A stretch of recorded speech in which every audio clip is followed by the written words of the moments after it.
Welcome to the Funky Latina podcast, where community, culture, and music collide. I'm your host, Elisa, the Funky Latina.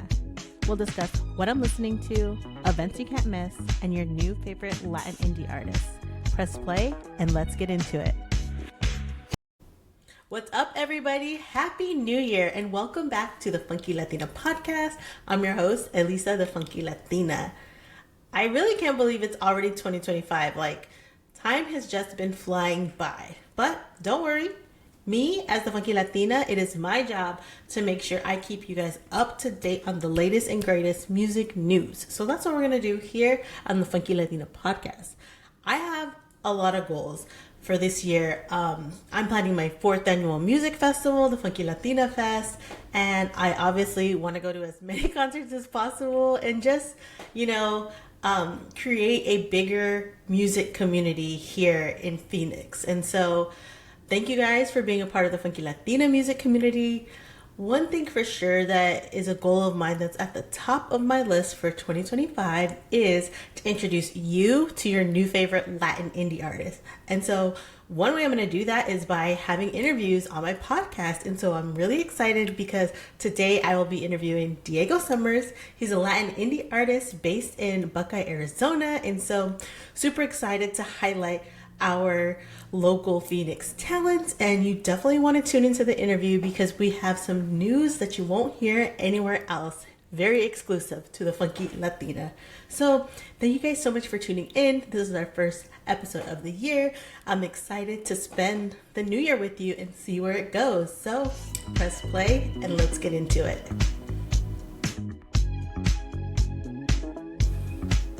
What's up, everybody? Welcome back to the Funky Latina podcast. I'm your host, Elisa, the Funky Latina. All right, you know what time it is. It's time for the Funky Latina report. So first, I would not be me if I didn't talk about Beyonce. And so I want to just quickly talk about the Beyonce Bowl. And I don't have really much critique because I absolutely enjoyed it. I actually watched it all by myself in the comfort of my parents' home. And it was amazing.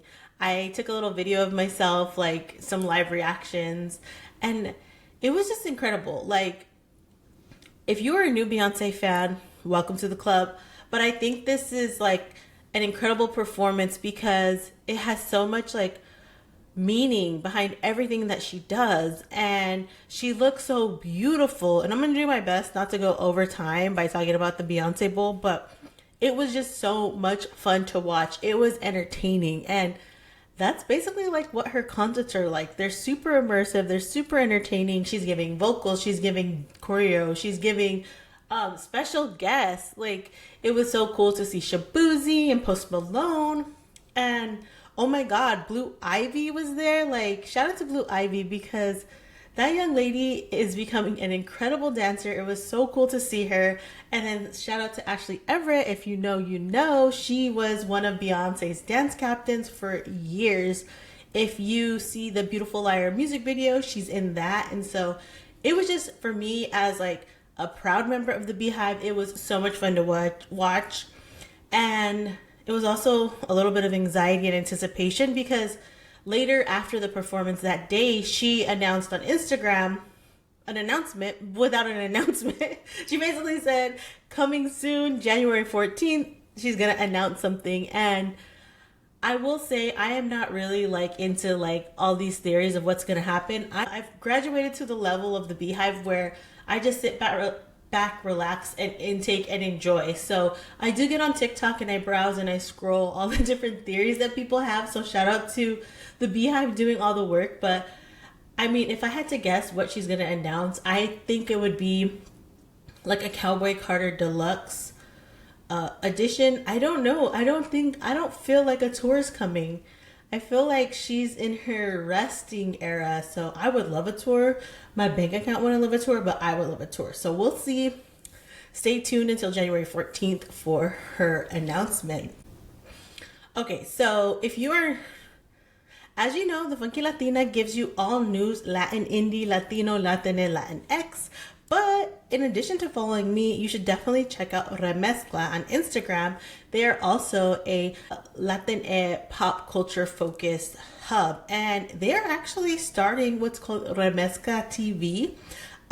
They are going to be working with the brand called Butaca TV. And so what's cool about this is that it's going to be music focused. So Remezcla TV aims to be your go-to place for hours of music videos, innovative listening, playlists, as well as like live performance and interviews. So they're kind of like recreating MTV music video shows. And so I think it's really cool because I grew up watching music videos. That was one way I discovered new music, was through music videos. And so I think artists are going back to creating music videos. I think they're seeing value in it. So I think it's cool that Remezcla TV will feature those. This is my pitch to y'all, Remezcla TV. If you're listening and you're looking for a VJ, I'm your girl. I'm your girl. I love music. I love music videos. I wanted to be in music videos at one point in my life. Haven't given up on that dream. So if you need somebody, I would be the perfect VJ. Shout out to Remezcla. Check them out. So Karol G will be having her own documentary on Netflix titled A Story Born from Dreams. And this project is an intimate portrait of the global music icon and the woman behind the artist.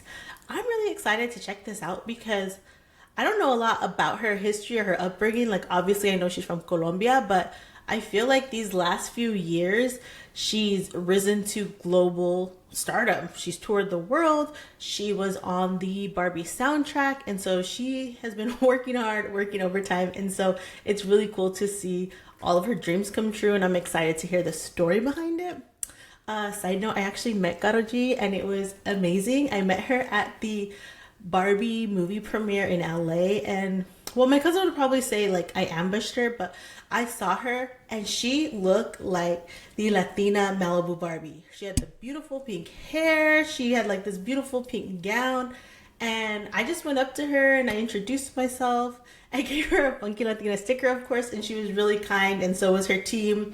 Even though I think her team was like, who is this girl? And I was like, I'm the Funky Latina. So shout out to Karol G. I can't wait to see your documentary. And of course, thank you so much for being so kind to me. And these biopics / documentaries seem to be on the rise because guess who has one coming out soon? Lisa will have her own biopic on Lifetime on February 1st. So if you don't know who Lisa is, I guarantee your tia does. She's a singer, she's an actress. Her name is Lisa Velez, but she goes by Lisa, and she rose to fame in the 80s. Some of her songs include Can You Feel the Beat? As well as I Wonder If I'll Take You Home.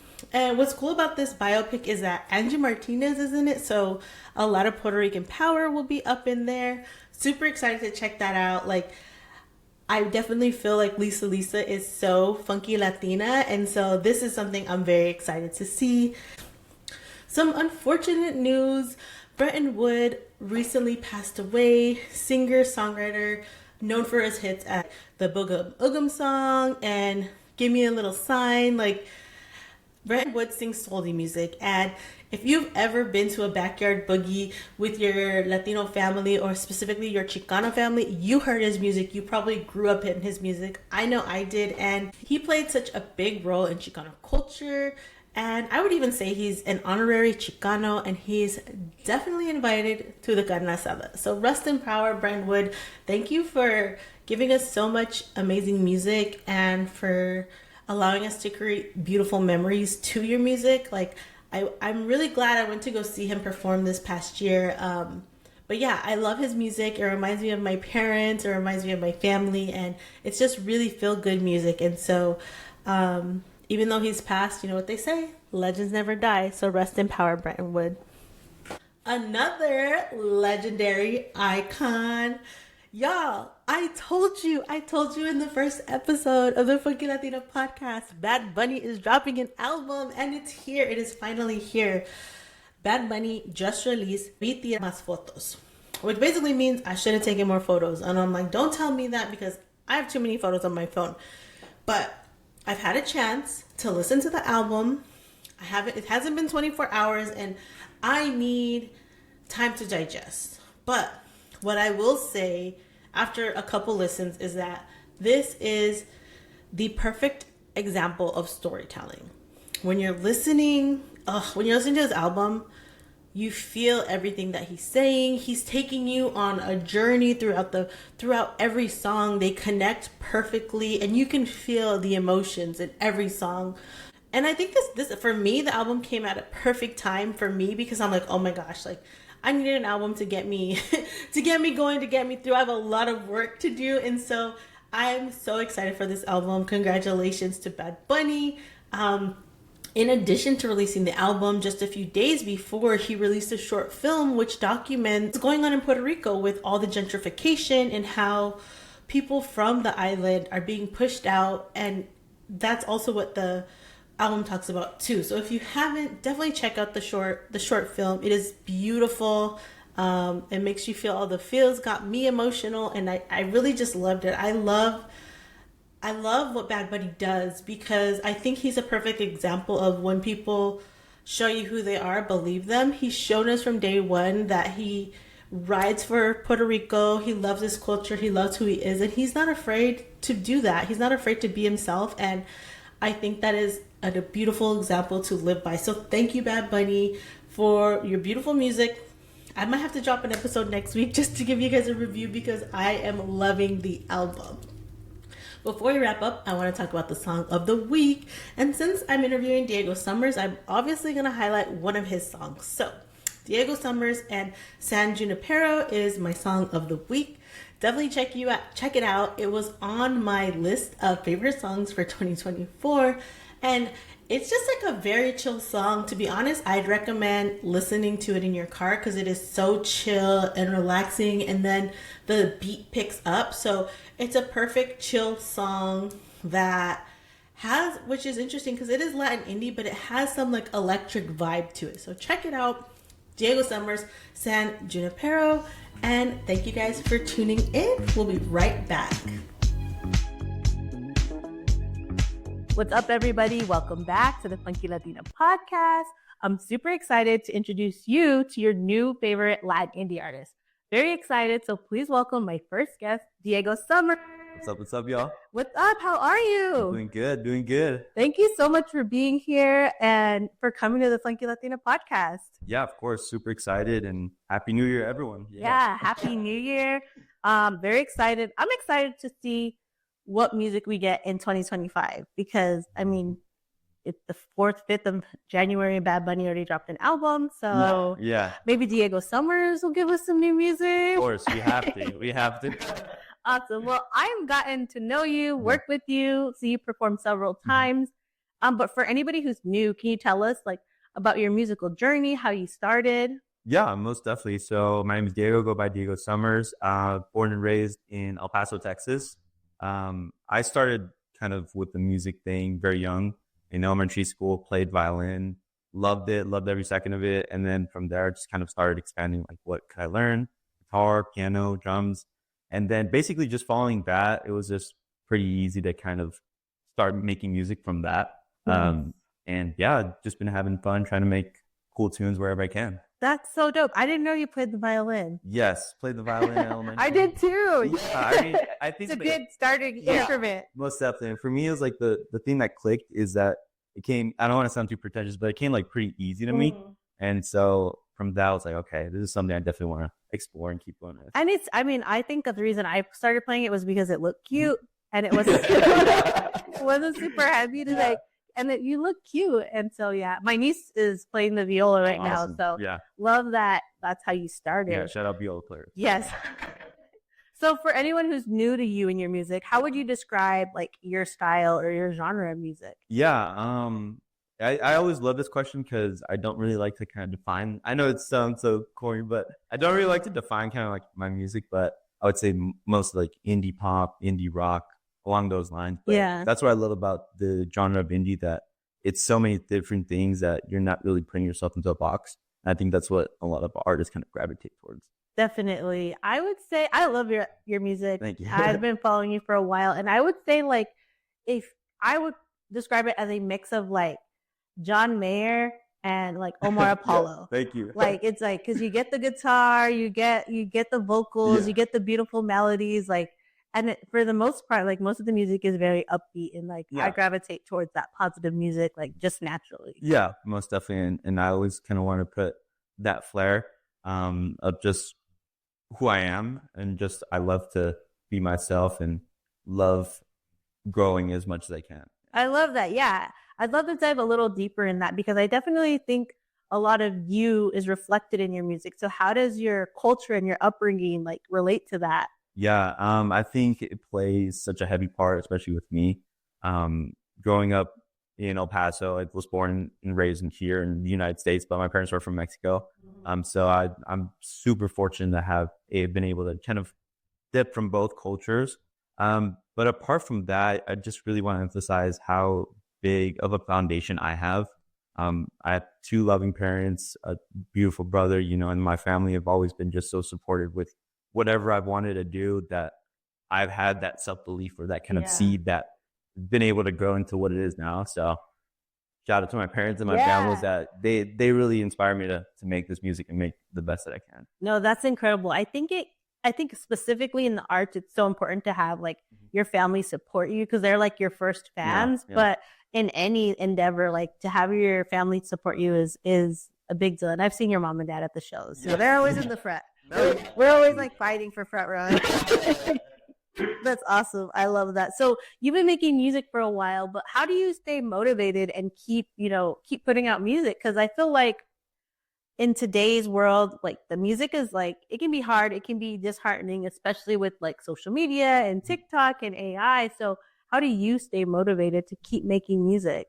I would say it's just that I love this so much that I think it's just so fun that there really isn't like, even if I didn't put out the music, I could still be making music just for fun, and definitely I think it was a bit of like a shock, especially the first time that I put out a song. I was like, this is the song that's gonna blow me up. Then a week passed and you're like, okay, I got 10 streams and that was 2 of my mom, so but definitely what motivated me was just to keep growing that community, even if it's just one song at a time, but just keep going and keep growing.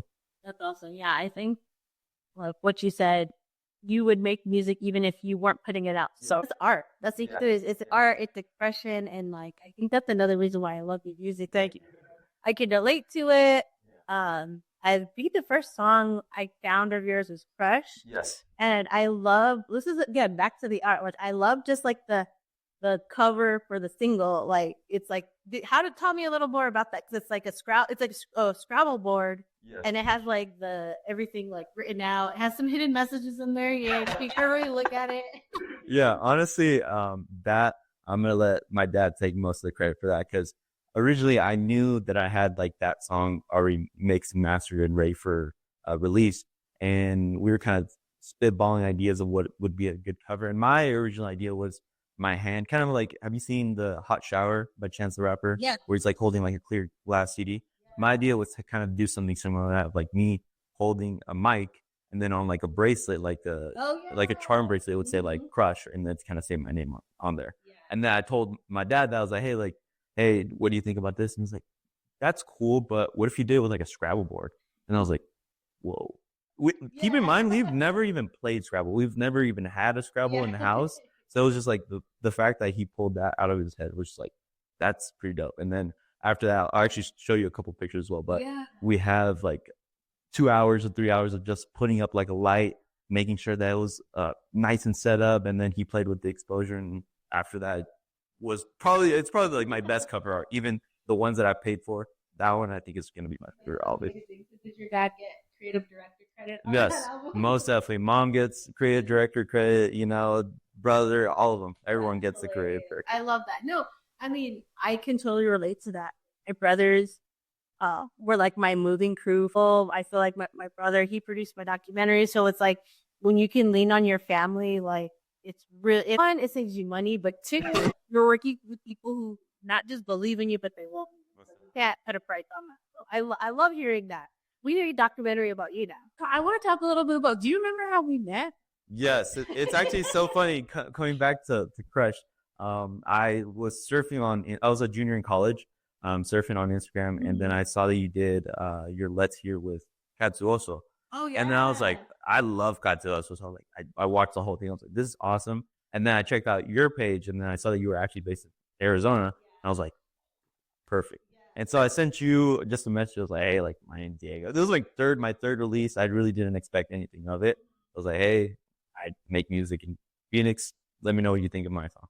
And after you responded, I was like, oh, well, most definitely. I was so excited to see that you like, well, kind of, I guess you felt Phoenix home now. So you were still a Phoenix artist. Most definitely. Because I feel like there's a lot of artists here in Phoenix, but it's hard to find them. It's hard to find the community. And so I was like so excited and proud. I'm like, yes, he's from Phoenix and he makes good music. Like, did you describe, because I know you played First Fridays recently in January. So how was that event and how would you describe like the local Phoenix music scene? Yeah, it was awesome. I would say to just kind of describe like the local Phoenix scene is just kind of such a community. I didn't kind of realize how much that played a part in the whole kind of scene in general.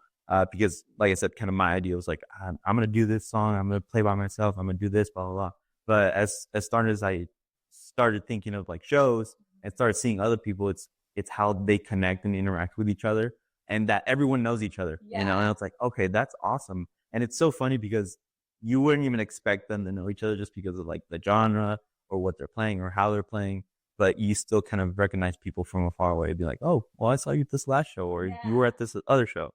Yeah, I think what's cool about that, especially if you're like a musician, is getting to know other musicians. So sometimes you might need somebody to help you gig. And then I think that's a lot how like bands get born too. There's like just from jamming and then they turn into a band. So that's amazing. Cool. Yeah. How was the First Friday performance? So if you guys aren't familiar, First Friday is it's an event in downtown Phoenix where like they shut down the street. So it's all about like live music. Or it can get real. It's really, I didn't go because it gets like so crowded. I'm going to try to hit the next one, but how did it go? Okay. I want to be like completely transparent. It did not go as well as it could have been. Just because I really didn't kind of know of what entailed of it. And I never went to First Friday or anything like that. So one of my bandmates was like, hey, like we should play this. Well, yeah, for sure. We showed up. We took a while to set up. And unfortunately, we set up too late. So we played like half of one song. And then like the cops was like, hey, shut it down. Yeah, that it is kind of a little guerrilla street style, like because you're playing on the sidewalk. But what's cool about First Friday is like you're literally just walking through downtown Phoenix, and like it's another way to discover music and discover artists. And yeah, we'll catch you next year. And for what it's worth, those 30 seconds of music, we definitely captured a little bit of lightning in the ball. So we're like, we gotta play this next week. But now we know. Yeah. So let's talk a little bit about like kind of your personal taste. What are you currently listening to? Yeah, right now, super big on Foster the People. They're like legit my inspiration of making music. I think that their songs are just so dope, and just their whole sound and style is something that you can't replicate straight up. You know, I think there's a lot of people that kind of take from that. And that's what I definitely strive to be, is like someone you can't replicate regardless of what I sound like, what I look like. That's just who I am, you know? Yeah. But apart from that, The Killers, and kind of still hitting on that note, I've been listening to a lot of Baño Maria by Catriel and Paco Amoroso. Insane. I think their whole idea and discography is just insane. And it's just like a fresh take on stuff that we already know, but just their way of doing it. And so I love that uniqueness. I love what you're listening to. Totally makes sense for the music that you make, because you're pulling influences from two sides of the border, two sides of your culture, and you're blending it. So yeah, I don't think people can. You have to send me some music. Yeah, of course. So let's keep talking a little bit more about music. What is like one of your favorite musical memories? Something that is your favorite musical memory? Yeah, my favorite musical memory was 2017 in El Paso. They have like an annual music festival. I actually don't think they do anymore because of COVID, but they have an annual music festival called Neon Desert. That was awesome because it brought out like so many different artists, it wasn't really like a genre specific festival. So it was literally just like anyone that was popping, they would probably come through that at some point. And so in 2017, I would say like the peak, everyone was like listening to SoundCloud rappers. I Spy was like top charts, you know? So it's kind of like that vibe. But on that chart, Logic and Foster the People were two of the people who were playing it. So I love Logic and I love Foster the People. So I went with my brother. he was more of like a Logic fan. So we were like, okay, we got to, no matter who else is playing, we're staying here in the front. We stayed in the front, enjoyed that. But with the Foster the People, we actually missed out on Migos. So we kind of like did a little sacrifice for that. Yeah. But I told him, I was like, oh, we just got to wait. I'll tell you, this is a good show. But I just remember that feeling of when they came on and they just blew everyone's mind. Like they were mixing background vocals with live instruments, synthesizers. It was just never quiet. Like they always had either like a drone in the back, even when they're transitioning songs. Yeah. Never quiet. And I just remember there was like one point where it was like super euphoric. I just turn around and see like this sea of people and everyone's just like vibing and everyone's just having a great time.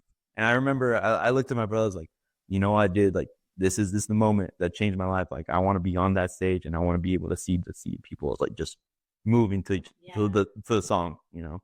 So definitely that's like my favorite music or definitely favorite memory and the reason why I became a musician. Wow, that's incredible. I didn't know that. That's a beautiful story. But I love what you said because like that's like also like what inspired me to start my festivals. Yeah. Like when you are experiencing live music, like there's nothing else like it. You can't replicate it. It's an experience you have only in that moment that you get to share with people. And so I think that's another reason why I love my music festivals because it's like that one night of the year you get to meet people. It's just so incredible. Yeah. Like, it's a memory you have forever. Most definitely. Yeah. That's so cool. Yeah. Yeah. Well, thank you so much for coming and chatting with me before we wrap up. You have any shows coming up that we can check out or how can we follow you? Yeah. Most definitely. On Instagram, Spotify, all that good jazz. Just look me up, Diego Summers. And then I'll be playing at Poor Decisions on the 18th of January. Yeah. Okay, cool. Oh, wait, I have a question. Yeah. What are you doing March 29th? Oh, playing the Funky Latina Music Festival. Let's go. March 29th at Walter Studios, so don't miss it. Y'all heard it here first. We haven't announced the lineup yet. Tickets will be on sale soon, but we're giving you the exclusive. So. Yeah, be there. Yeah, don't miss out. And so, all right, before we wrap up, one more time, how can we follow you? Where can we listen to your music? Yeah, for sure. So I go by Diego Summers Music on Instagram, X, Facebook, all that good stuff. And then Spotify, Apple Music, look up Diego Summers. Awesome. So make sure you check him out at Diego Summers Music. Possible. Well, thank you guys for tuning in. We'll be right back. What's up, everybody? Welcome back to the Funky Latina podcast. This segment is Lookout Weekend. So if you're in the Phoenix area, I'm going to talk about events that are going on. It's never too early to start planning your weekend. So first on the list is Mosh Pick Market, and it is a market that will be at the Nile Theater in Mesa. And so the Nile Theater is a performance venue. I've been there a couple times. They have a coffee shop. It's really cute, but they're going to have a market on January 11th from 12 to 5 p.m. It's free entry. And then after the market, they are having a ticketed concert. That starts at 6 p.m. Tickets are $20, and there'll be a ton of local performers like The Color 8, Lagrimas or Grimas? I don't know. I'll have to double check. And then Sounds by DJ Goth and a couple other performers, so check them out. Full details are on Instagram. Andrea Rose, a Latina indie artist, is performing at Crescent Ballroom on Wednesday, January 15th. So support our up-and-coming Latin indie Latina artists. Check her out. I think I'm going to check that out. So if you want to go, hit me up. And then also going down at Crescent Ballroom on January 17th is, we're going to say club because it's with a K, Club Nocturno. And so this is a night of music that's in Espanol, Spanish, pop, and 80s. So if you're into that, that's the place to be. Another show coming up is Latin Mafia. They were also on my favorite songs of 2024. They have a song with Raul Alejandro, and they're playing at the Van Buren on January 24th. And there's not many tickets left, so get them soon because this show is definitely going to sell out. Another Latin indie artist that you don't want to miss. Love their music. They're really amazing. Thank you guys so much for tuning in to the first episode of the year. I hope your year is off to an amazing start. And shout out to Diego Summers. Check him out on Instagram at Diego Summers Music. He's a local Latin indie artist and he will be performing at the Funky Latina Fest. So check him out. I hope you guys have a beautiful year. Sending you paz, love, and funk.